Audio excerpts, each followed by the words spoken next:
Now let's see why steel is more elastic than rubber. और rubber के बारे में भी हम देखेंगे क्या कहानी है सारी। लेकिन नोटिस करिए, कोई भी इलास्टिसिटी का मतलब क्या होता है।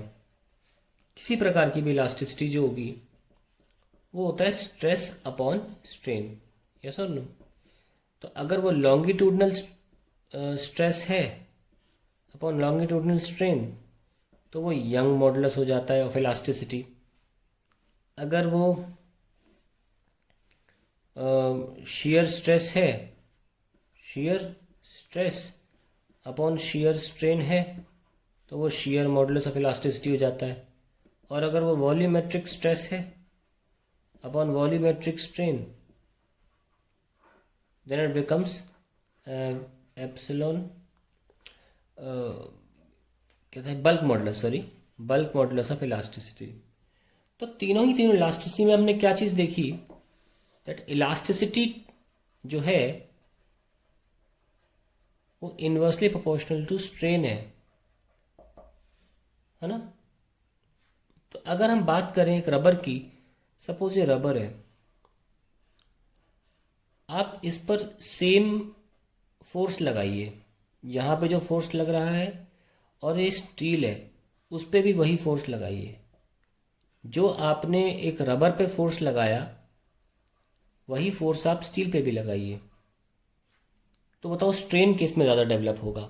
ऑब्वियसली रबर में। तो strain in rubber will be much much higher than strain in steel. अब क्योंकि इलास्टिसिटी का स्ट्रेन से कैसा relation, inverse, therefore elasticity of steel is much much greater. क्योंकि स्ट्रेन का रबर ज़्यादा था ना, तो रबर का स्ट्रेन कम हो गया, तो elasticity of steel is much much greater than elasticity of rubber.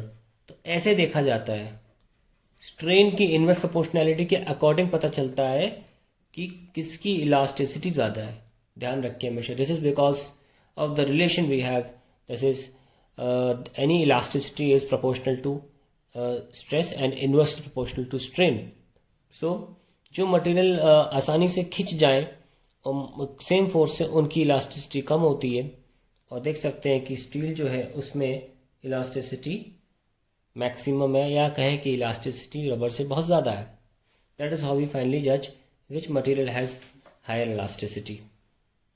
In fact अगर मेरे पास दो स्प्रिंग्स हैं, एक स्प्रिंग ये है और दूसरी स्प्रिंग है, मैं दोनों पे सेम फोर्स लगाता हूँ, एफ और एफ।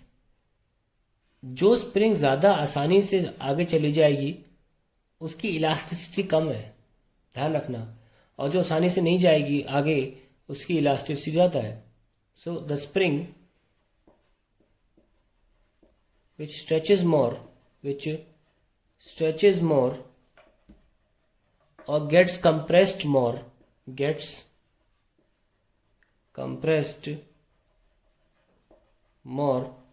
has lower elasticity,